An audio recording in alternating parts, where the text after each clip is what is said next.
MWENDE GATABAKI is a gubernatorial candidate for Kiambu County. They say Kiambu and Nairobi, same. They say Kiambu has many voters, my friend. Over 1 million people who will be going to cast their ballot in Kiambu County on the 9th of August. MWENDE, very good morning and welcome to Kenya's biggest conversation. Thank you. And I'm very happy to be here. And I'm very happy that you invited me to be here to talk to the people of Kiambu and everybody else who's listening. Thank you. We call that the hot seats. And because Kiambu is a very important county, you are going to feel the heat. Not so much, though. It's just, we'll give you some very good tea as well as you have the conversation. So, I started by asking you this before we went on air. I just want to ask you again. Very many people will read MWENDE. So there is MWENDE in Kamba, MWENDE Kikuyu, MWENDE Meru, and they have different pronunciations. Pronounce your name. MWENDE GATABAKI. I come from Githunguri, so it's a Kikuyu MWENDE. It's a nickname, actually. My Kikuyu name is Mudhoni. But because I was very playful when I was young and, children used to come home looking for me, then the MWENDE name came. MWENDE in Kikuyu is the loved one. So that's how the MWENDE name actually came up. Were you your father's favorite? That too. I mean, do I say... And that's why they called you MWENDE, your siblings. Okay, welcome. So you are vying to be the next governor of Kiambu County. Yeah. When did you make your foray into politics? I come from a political family.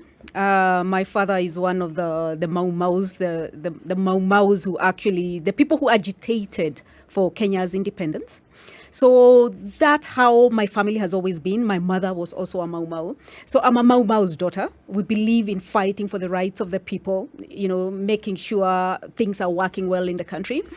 And I've always said I'll be running for one post or another. My brother used to be the member of parliament for Githunguri, but now after devolution, things have changed a little bit. So I thought this was the opportune moment to go for the governor position. And especially since I was born in Kiambu, grew up in Kiambu, I've seen another Kiambu which was leading in many things. It was leading in education, leading in agriculture, especially tea and coffee. It was a Kiambu of come and see. It was the role model of many things. And having seen that and looking at the Kiambu I see today, where we are leading in the wrong things like alcohol and drug abuse, things like suicide, things like rape, I decided, no, it's time to go in there and actually change that direction and take Kiambu back to where it all began. When did you make that decision? I would say the last 5 years when we got the last governor, the governor who was impeached. When he became governor, I looked at it and I said... You snapped. No, wait, I mean, really, Kiambu? No. That was when I made that decision. When did the rain start beating Kiambu? I would say Kiambu used to be the cradle of leadership. If you look at the first president of this country, if you look at all the people around him, they were actually from Kiambu. And for the longest, Kiambu, they were the conveners. The Jenga Karumes. If Jenga Karume wanted 1,000 men from across the country, he would convene. Today, we don't have anybody, not even one, with that convening power. If you look at the people who were running, the list which was being put for potential running mates, from whichever side, whether it's Raila, whether it's Ruto, not even one person from Kiambu. So it's very telling. So I would say from where we began devolution, it's not necessarily when it began, but it's when it became very obvious that we have no leadership, people with leadership credentials in Kiambu. I would say that's when it became very obvious. Could one venture to perhaps opine that the success of Kiambu has been the Achilles heel? That Kiambu was what it was, it was prosperous, and that prosperity marked the beginning of the problems they had, because generations that came after the people who made it prosperous perhaps didn't have the same energy, the zeal, or the vision that their fathers had. I agree with you. We lost out. We lost out in the sense that there was nobody to keep the fire burning. There was nobody to continue with those leadership credentials. The vision of Kiambu, which our forefathers had, there was nobody to provide it continuity. It's very true. What you see today are leaders, for example, who stand in front of people and insult women or insult each other. You have an altercation between two governor candidates, and it makes everybody totally embarrassed.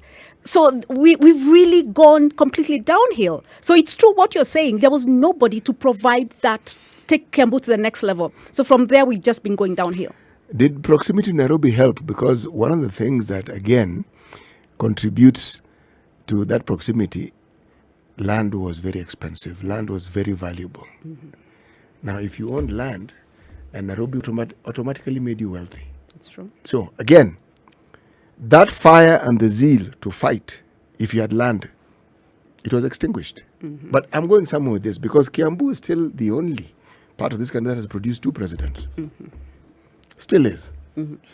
What is it that you want to do that is different? How do you get the fire back into the belly of your people? How do you get them to understand their heritage? How do you get them to actually understand the things that you understand?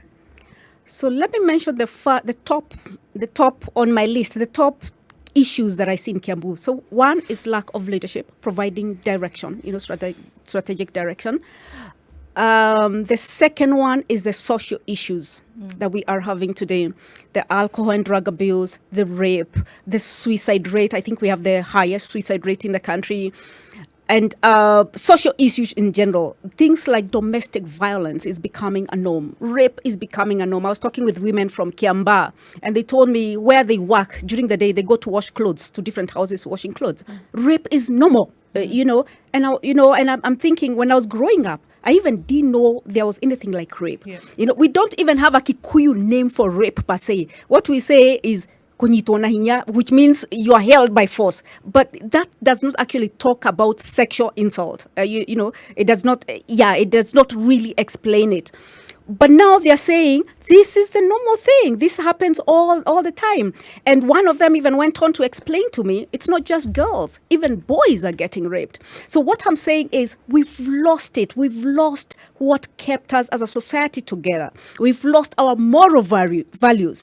So the one thing I want to do is, first of all, bring back our moral values.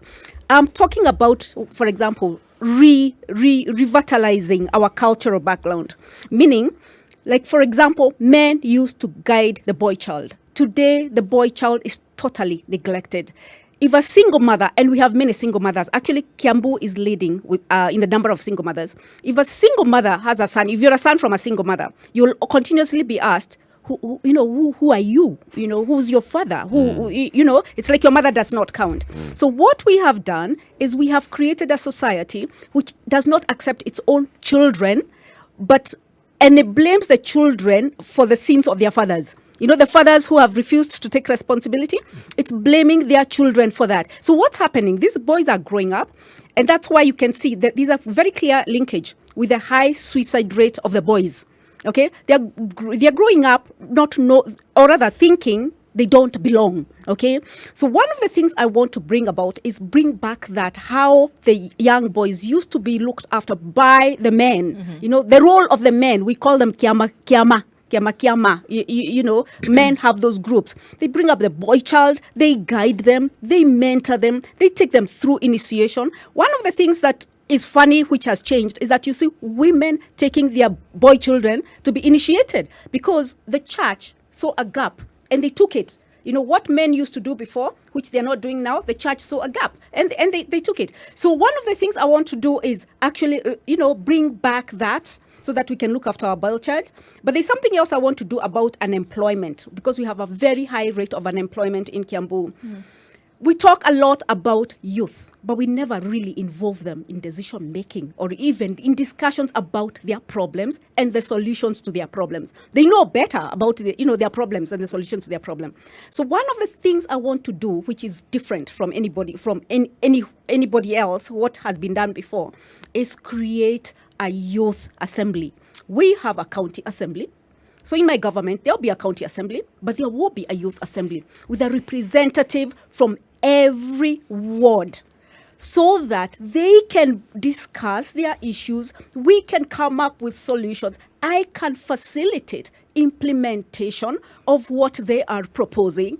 And that way, I'm able to engage the youth. I mean, they're very intelligent people, and very exposed and very innovative, so that they are actually involved in economically, socially, and politically in the development of the county. That's an interesting one. Explain a bit further about this youth assembly. So what's the structure of the youth assembly?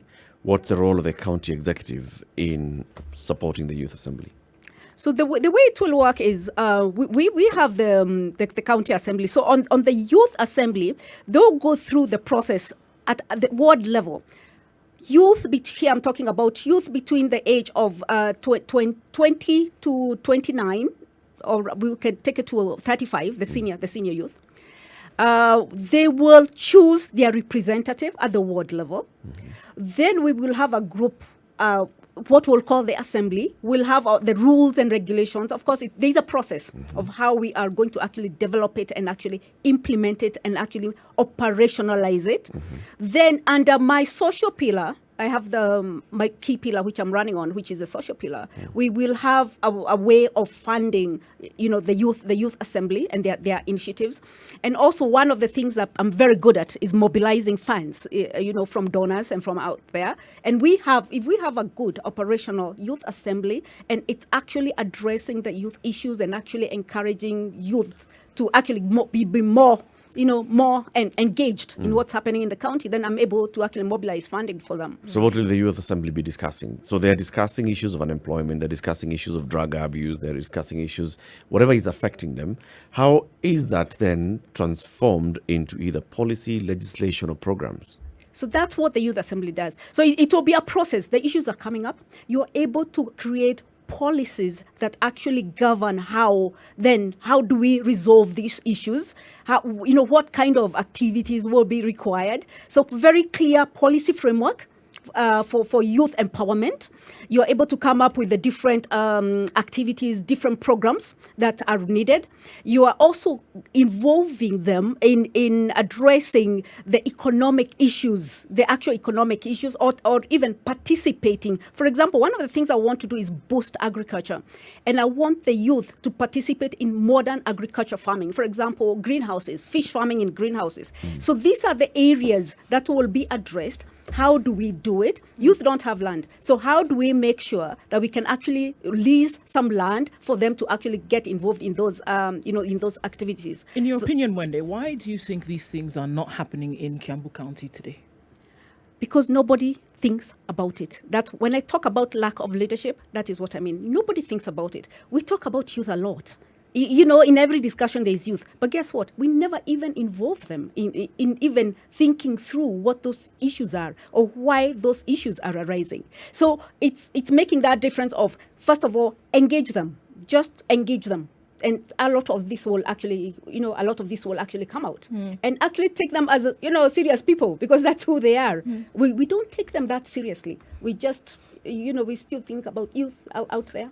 But we don't take them seriously. Create the link for me then between these social aspects and then the development of the county. As we're talking about inclusion of the youth, as we're talking about these social ills, which clearly are an issue in this county, create the link between fixing those ills and then developing the county.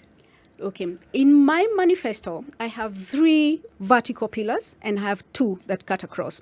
So the first one is a social pillar. Social pillar is about people. It's about homes. It's about rebuilding our homes.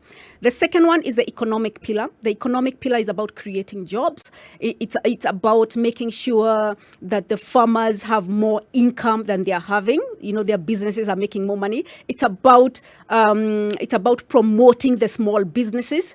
The third pillar is about water, environment, and sanitation. The 2 cross-cutting, one is leveraging technology so that we can reduce corruption, and we can also, for example, raise the internally generated revenue. Leveraging technology so that we can drive operational excellence in the county. The last one, the fifth one, is bringing in governance, what we call corporate governance, so that we are transparent and we are accountable to the people who put us, in government. So coming back to my social pillar and why it's very important, because it doesn't matter what else you do or how good your roads are if your homes are broken. Our homes are broken, totally broken. So the social pillar starts with one, the health. I want to introduce universal healthcare. It has been done by Ngilu in Kitui. It has been done in Makueni. I want to universal healthcare so that nobody will be asked about money when they go to hospital. Then I'm talking about social protection. Social protection. This is where I'm bringing in the single mothers, the issues with the single mothers. This is where I'm bringing in the domestic violence. This is where I'm bringing in the physically challenged people. The vulnerable in society. What kind of activities do we need to do so that we actually empower them? Mm-hmm. This is also where I'm bringing in now the youth issues, youth and women empowerment issues. This is where I'm bringing the assembly. This is where it is. So that is my social pillar. How is it connected? Because once we rebuild our homes, once we empower women, once we empower the youth, we are ready for the economic pillar. This is where I'm talking about our agribusiness, intensifying our agribusiness. This is where I'm talking about rebuilding our small businesses. This is where I'm talking about TVETs, so that the youth, first of all, we make sure they have the training. Some have, some don't. So the ones who don't, we go through a training program. This is where I'm introducing incubators as part of the TVETs, so that, because what happens is that the challenge is actually the initial capital to put equipment. So, for example, if we want to be making our uniforms in Kiambu, I will put incubators with sewing machines so that the youth actually have a platform, have a facility where they come and actually do their work, without investing in the actual, that initial capital injection, because that is where the issues are. So that is a connection, so that through the TVETs and everything, you're getting youth who are ready for the market and for the kind of activities going on in the market. That is a connection. Are you saying that the population of the youth are ready to take up these challenges, that if they find that they have been provided for, that they would happily take it? Or do you need to have a program where you will change the thought process? It's called behavior change intervention, but really all it does is you want to have a process that gradually changes the way people look at things. Is this what you plan to do, or are you saying that the youth are willing and ready and they're just waiting for the whistle to be blown and they're off? No, change process always entails mindset, how people think. You see, if we talk about, for example, alcohol and drug abuse, it's something which has been happening over the last 10 years. So it's not something you're going to change in one day. Yes. And it doesn't mean that, you start TVETs and everybody goes, TVET, yes, And I'm also saying, I'm not taking youth in isolation. I'm talking about the men, the women, smallholder farmers, the youth. It's all a combination of the people who live in Kiambu. Don't also forget, we also have, the group that, the middle income, the professionals. We also have people with a lot of land. How do we combine, what do we do in Kiambu to make sure it becomes, we work together, in the sense that if you look at the people who have a lot of land and a lot of facilities, and under the economic pillar, one of my initiatives there is to unlock the value of Kiambu. What am I talking about? If you see the kind of the companies in Nairobi, when they want to take their meetings and conferences to outside Nairobi, they will normally go to Naivasha or to Mombasa, not to Kiambu. And yet Kiambu, we say Kiambu is a bedroom of Nairobi, not to Kiambu, because we are lacking that level of facilities that that they will just bring their services there.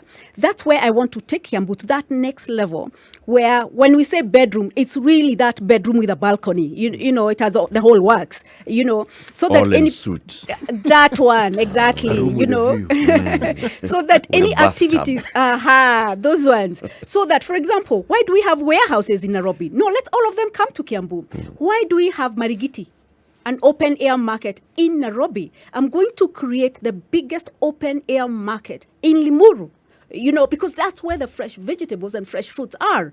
Let it be the real bedroom, of the city. And also let's unlock its value because we have property, let's revamp the construction industry, which has stalled, so that we have those facilities that are needed. We create jobs at the same time. It's a combination. I would say it's a combination of things. We'll talk about that. You'll tell us about, we know Kiambu, rural, Thika, industrial, and then there's the agricultural, there's the commercial side of Kiambu. You'll explain all this to us as you talk about the economic pillar and further on your social pillar, on your water, environment, and sanitation. I am big on sanitation. I'll ask a couple of questions on that. MWENDE GATABAKI wants to be the next governor of Kiambu County. She's here with us in the studio. This is the Situation Room, the only way to start your day. MWENDE GATABAKI is our guest this morning. She's a gubernatorial candidate for Kiambu County. Wanda, you talked about water, environment, sanitation as one of your key programs. I'm big on this issue of sanitation. If you look, like you've said, Kiambu is the bedroom of Nairobi. There have been very many mushrooming settlements that have come up in previous farms. If you look at all these areas, Ruaka, Kabete, Kikuyu, Limuru, go down into Thika. I would venture everywhere. to come to Runda. All the way, right? The sewer connection is wanting. What plans do you have for sanitation for Kiambu County? Actually, that is an understatement, that the sewer is wanting. It's not existing. Because what happened was, what we have is something which was done, I believe around 1978 or thereabout, whose capacity has totally overwhelmed, totally. So that you find almost in every town in Kiambu, the sewerage system is it's not there. And so there's a combination of things here. There's a drainage which is working, which is also not there. Places like in Thika, when it rains, it floods so much that children don't go to school. Other places you find the combination of a sewer. The sewer gets discharged at, like where I come from in Gedongori, you find that they discharge the sewer at night, So then when it rains, that whole combination, the drainage water, where does it all end up to? Going to our rivers. So the whole idea of saying we even have clean water does not exist anymore because you don't know how clean, So one of my programs is actually to, first of all, just do a proper mapping on the lay of the land in Kiambu. Where are the towns? The capacity of each town, population-wise, and what's happening there, and actually come up with a holistic plan of how we are going to overhaul the sewerage, the drainage and sewerage system. And it's closely related with our waste management system, because you see everything, it's ending up, going to the same place, and the whole place getting very basically not good and not smelling good also. So it's just having a whole holistic plan for Kiambu on the sewerage, the drainage, the waste management, having a comprehensive program for Nairobi. That's what I plan to do. For Kiambu. That's what I plan to do. Kiambu. Yes. How much does Kiambu receive in budgetary allocation from the Division of Revenues? We normally would get, I would say, looking at the past records, it should be between 12 billion. But I'm seeing the budget for this financial year is actually like 16 billion. I mean, you don't always get, everything that you've budgeted for. But we also have other sources of incomes, for example, from donors. We do get some grant funding. And we also get our internally generated revenue, what we call the Own source revenue. Own source revenue. How much does Kiambu generate in own source revenue? In own source revenue, right now we've gone down to 1.3. During the first government, it had actually gone up to 2.7 billion. But right now we've gone to 1.3 billion, which is very low. What's the potential? What's the potential? When we were at 2.7 billion, that was 18% of the potential. 18? 18, 1-8. 1-8. 18% of its potential. Less So than basically a fifth. absolutely. So basically what we are saying, we should be able to getting about 14 billion from internally generated revenue. And then what's the budget that Kiambu Executive operates with? Right now, it's 16 for this financial year, for this fiscal year. Which means if you actually collected your revenue as you should, you can more or less just run the county with your own funds. On a surplus. Actually, what it says from the commission, from the Revenue Commission, Kiambu is one of those counties that can actually manage 80% of its budget.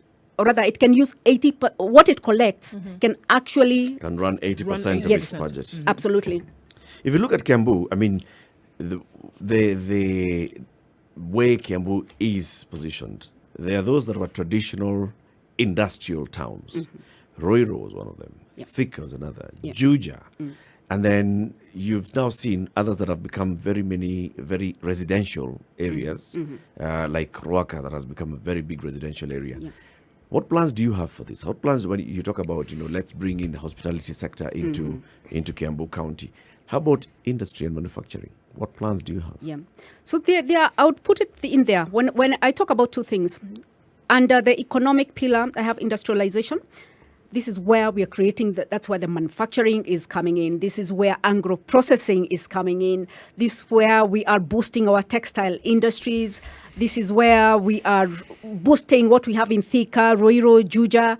Okay, there is that side. But another pillar is planned urbanization. Because we are urbanizing very fast, and because of that proximity to Nairobi, and we need to actually leverage on that. That's why Kikuyu today is actually one of the fastest urbanizing towns. You mentioned Kiamba, the Ruaka side. But we need to also balance with our food production. And I'll tell you what I mean. I went to Kikuyu. Yes, it looks very good. Very nice residential areas. The roads are very good. But guess what? They have no food. They completely have no food because they changed, that whole change from agricultural land to very urbanized place. They have no food. After COVID, people moved out of the houses. This is where they were getting, income from. There's a slight distinction between agriculture and food security. Food security, agriculture is a production itself. Food security is the money you get. For example, you're doing fish farming and you don't eat fish, but you get money from that fish to buy the food of your choice. So what is happening when they became very urbanized, okay, it was okay because they were getting money from the rent, to buy the food that they wanted. But now when people moved out of their flats, they don't have land to do their vegetables and they don't have money coming from, so they have no income to actually buy food. So we have to, in Kiambu, we must balance that. So the agricultural place, the Limuru, the Lari, we must really boost agricultural productivity so that the people in Kikuyu, the very urbanized, the Ruaka, they are, have access to food. Exactly. So it's doing that balancing. So I do have the two pillars, planned urbanization, okay, but also industrialization. This is where I'm talking about cottage industries. I'm talking about boosting small businesses. I'm talking about those manufacturing plants. Agro processing is a big thing. Agriculture is really the backbone of the Kiambu economy, and it's taking it to the next step. Let's have a value chain for every product. If it's potatoes, why sell it in sacks? Let's have package. We are processing chips. We package it and it's ready to take to Nairobi, Mombasa, wherever. Something like greens. I went for a funeral service yesterday, a funeral actually. Then I found at the home they had cooked a lot of ugali and sukuma wiki. I liked the way they had cut the sukuma wiki. And I told them, this is what we'll be doing. We'll be cutting sukuma wiki like this. It's nice and fresh. We package it and straight away we have containers in every estate in Nairobi for greens. So that I'm coming from work in Nairobi, I buy my greens, my skuma already nicely cut. When I get home, it's just cooking and, it's ready to go. And we use produce of Kiambu. Yes. And it's you can see it's either Lari, Limuru. So it's not these nice vegetables which we are told they are from Nairobi River, Right. So even as you talk about these things, I mean, it's great to hear. The question then from in my mind is then, have there been instances or situations, not necessarily just in Kiambu County, where you've been involved in some of these things that you talk about, because the actual implementation of something is very different from having the idea in your mind? Yeah, absolutely. Actually, that's a very good question, because it's the implementation that is where the rubber meets the road. I did this in 2004. the Kenya Tea Development Agency.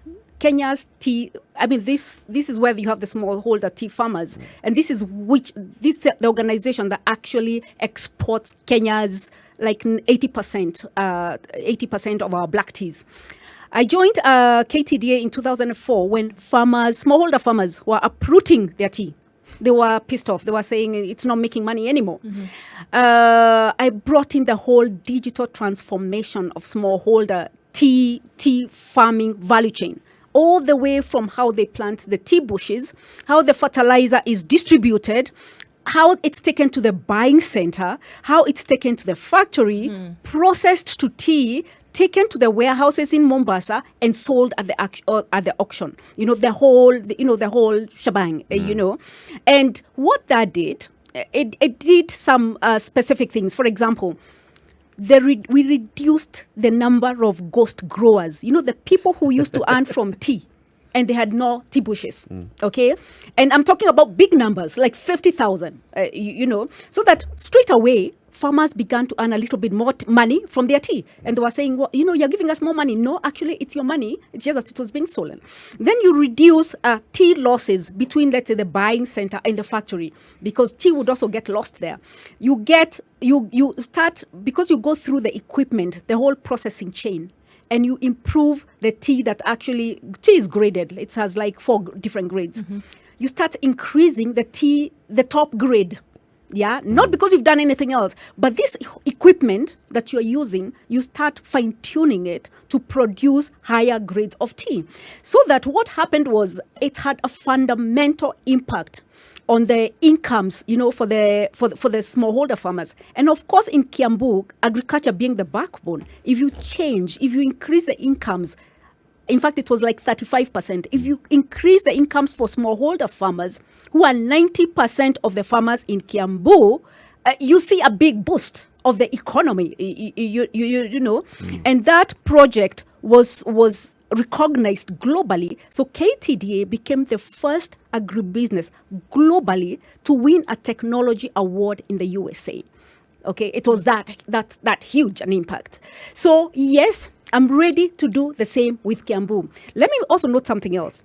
The turnover of KTDA is about 80 billion. Part of the digital transformation is to make sure when you minus the cost of production, that money goes back to the farmers.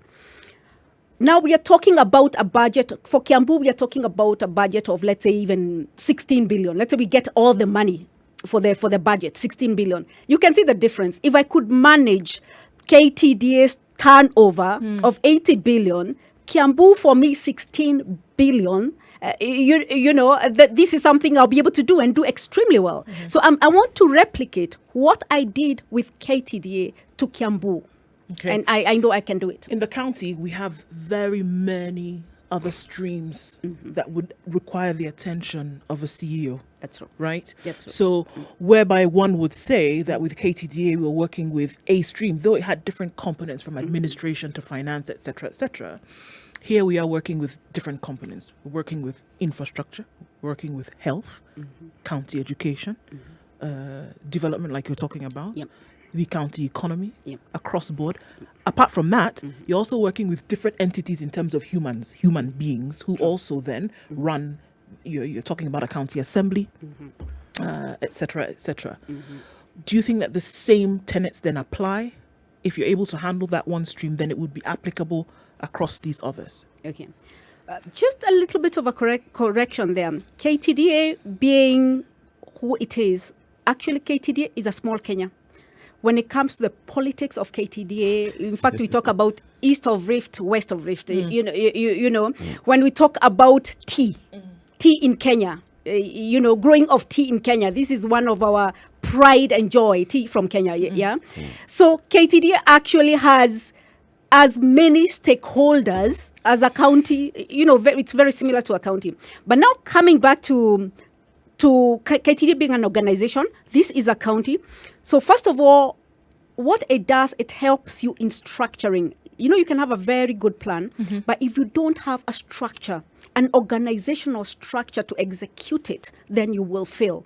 So we replicate a similar at a county level. The structure will be a bit different. So you'll have, for example, I've also looked at the most kind of structure that I would want to have in Kiambu. So of course there is education, there is agriculture. The different structural elements. You know, there is trade, there is administration and corporate services. So you first of all structure the county in a manner that it can execute, the development plan for the county. In addition to that, like you rightly mentioned, there are the different stakeholders. So you have the MCAs, for example, you have the county assembly. The relationship between the executive and the county assembly also needs to be rebuilt, because what has been happening is issues between the executive county and the assembly, and rightly so. I mean, in the sense that this is some of the things that led to the impeachment of a governor, and it doesn't mean he was doing this by himself. I'm sure there are people also in the county assembly who are also involved in that. So the forming strong working relationships, but making sure that their role of oversight is actually, they keep to their role of oversight, so that you don't think you're all in this together. No, they have their clear role, and you make sure that is enforced. And then you make sure the role of the executive is also enforced and well understood, so everybody understands what their role is. But then you also have the public, the people who live in Kiambu. Yeah, their participation is very key. If you're talking about budget, their participation in saying, actually, yes, that is true. Those are the key priorities of Kiambu. So they are the different stakeholders finding out, being able to identify what are their key roles, and being able to get everybody to participate in the development of Kiambu. Yeah. If you are an evangelist, and I was in the audience listening to you, you would hit the altar call. Actually, I would get converted that very same day. But then this is politics, and you're a politician. Now, if Kiambu is like other counties, when one is campaigning and seeking this electoral post, you have to work with MCAs. And you have to have MCAs supporting you so that they can help galvanize people to support you. That's true. Okay? Can I assume that you have such support? I've got 3 questions for you. That's question number 1. Okay. It's an easy yes or no question. Now, if indeed you do, when you mentioned that there are women who, we call them amafua, my heart took a little step, a little beat. Because are we saying that the smallholder farmers in Kiambu no longer exist? Because are we saying this is what people have gotten into? Because I understand it's an urban problem. But by the time somebody living in the rural areas has to go to work to wash people's clothes, it means they probably don't have land to till, and they don't have whatever they used to have before. But discussion for another day. How do you plan to win this seat? The planning I've understood. Yeah. With the planning, I was going to ask how many urban planners you've involved, because to do everything that you're talking about, urban planners have to be involved. So I've compressed my questions. How do you plan to win? It's a very good question. But let me step a little bit back and say, we, as a country, we are going through a very interesting stage. Kiambu has been in this, whereby during every election, Kiambu gets very, very divided. Because, politics, we take politics to heart.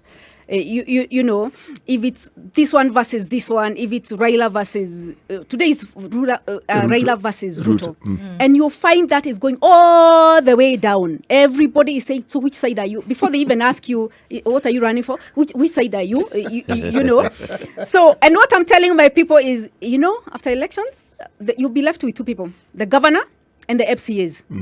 So I would even suggest that you start focusing more on the people you have running for governors and the people you have running for MCAs. Because those are really the ones you'll be left with, not at the top here. But I'm also saying, even when you're looking at the top here, please look at, your issues. Right now, you're struggling to put food on the table. Look at the person who is talking to your issues, who is addressing your issues. The youth, I'm telling them, unemployment is real in Kiambu. Look at the person who is thinking about you in terms of employment. But coming back to your question, you find that right now, nobody wants to say they are siding with you because they don't know who you're siding with up there. Or no, you understand? So, and also, you don't want to go to, let's say today I'm going to Juja. I don't want to say, I'll work with so-and-so and so-and-so, because I might find people on the ground, they don't like the people I'm trying to work with. So right now at this stage, you must really, first of all, go out there yourself, be known as you, before you start riding on somebody else. That is one.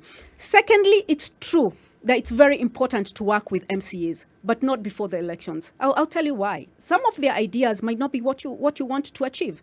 Some of them might already be thinking on to making money, and that's not in your agenda, you know.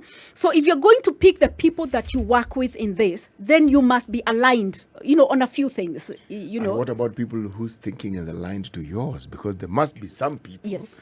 Kiambu is a huge county. That is true. Yes, and there are many people and there are Yes. many MCAs. So there must be some whose thinking is aligned to yours. Yeah, so those ones we gel very well. So in fact, right now I even have invitations of, can you come to Kiamba? We'll arrange this and this and this. Can you come to this? So that's already happening. That alignment is actually already happening.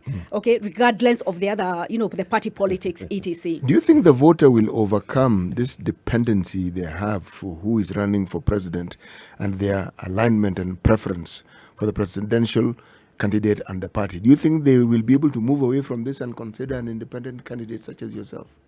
I would say, okay, correction. I'm actually not independent. I'm actually working, running on Safina Party. Okay. Okay. And it's not Safina Independent Party. It has its alignment. Safina, Okay. Safina. Safina is Safina, and my chairman is Paul Muite, and he takes a strong stand, and so that's why I'm lying there, so that I'm not fearing that he would move, you know, he would shift camps or declare, you know, to be somebody else. He's not. I know him as who he is, and I know when he takes a stand, which he already has, you know, that's a stand, and things will not change. But let me come back to your question. Will people really believe in individuals? So we have two issues here. We have party politics, okay, and we have politics of personalities, okay. Let me add the third one. I want Kiambu to move to politics of issues. What are the issues affecting them? Okay, because parties, what do parties do for you? They never build anything. They never do anything really. What do parties do for people? Nothing. Nothing actually. They get you votes. Or deny you votes. You tell us, you're in a party. No, I'm thinking not. Kiambu, I think we've changed. I've talked to many people in Kiambu, and they're saying exactly that. In fact, you look at the people who've come to Kiambu to talk about 6Ps, they've been shouted down. They've been shouted down. Anybody, including Martha Karua, when she tried to say 6Ps, no, she was told, no, we like you. But please don't tell us how to vote for our people. Don't tell us. We are intelligent people. We can make our own decisions. Don't tell us to vote for parties. You see why I asked the question the way I did? You sound like an independent candidate. Because you seem to have an aversion for what we refer to as party politics. Because really, whether it's a small party or a big party, it's a political party. That's why I asked the question. Okay. Are people ready to elect an independent candidate? An independent thinker. They are. I would say they are. But let me tell you something else, and why you might find my responses the way they are. I've always believed that. How have I made it to where I am today? When we started this, we had about 26 women running for governor positions. 20 how many? 26 when we started. Across the country? Okay? Across the country, nationally. For a moment Today, there, I thought in Kiambu, and I was thinking 26. No, Odd. across the country, in Kenya. Today we are about 8. Okay? First of all, party nominations is a slaughterhouse for women. That's when like more than half were left out. Why? Because most of the secretariats are men. And I mean, let's face it. And if you're an outspoken woman like I am, I mean, very few people will want you to be near where you're going to be a bit of a spoiler. And you'll be pointing out things and saying it as it is. Okay? So that is one. Initially, actually, and I can tell you the truth, is that I started as an independent. because I thought Martha Karua would run as a third force, okay? And I was waiting to join her. But the minute she now went to Azimio, and it's very, very good for her, by the way, okay, I realized, no, that wouldn't work for me, because then I'll be made to also step down for somebody else, or, I'll be made to deputize somebody else. And I was not ready to do that. So I approached Safina, Paul Muite, and I said, this is the situation. And he agreed, and he's been very, very, very supportive to me. I would say, actually, that's what has made me survive up to here, up to this point. Are people listening to me as an individual person who they don't know I'm not aligned to Azimio or to UDA? Yes, they are. Right now, I have people on the ground saying, but we've seen you on TV. We've seen you, We're seeing come. you articulating We issues. now Come and want- visit us. Yes. I want yes. to conclude the conversation one day, but I've got to ask you this question. Yeah. You come from the big GATABAKI family, very vocal in terms of politics, not just of Kiambu, but of the country. Your husband has been very vocal on matters of national governance. It's Dr. David Day. He is deep there in Kenya Kwanza. You are here in Safina. How do you have conversations at home? At home. Who's voting where? Assuming we talk at home, yeah? Actually, we do. It's a very good, again, it's a very good question, but maybe not for this forum, because, I always tell my husband, why is it when you're on radio, when you're on TV, people don't ask you about your wife, but me, every time I appear, people ask me about my husband. So I'm saying I will not be answering questions about my husband until you start asking him about me, okay? We will send you to him, because we've been inviting him here to come, Yes. so we can ask him about you. And he hasn't come. Okay, I'll take that message. MWENDE, thank you very much for joining us. MWENDE GATABAKI wants to be the next governor of Kiambu County. She's running on a Safina ticket. She's on the ballot. She's going to be on the ballot. And she says she's got big plans for Kiambu.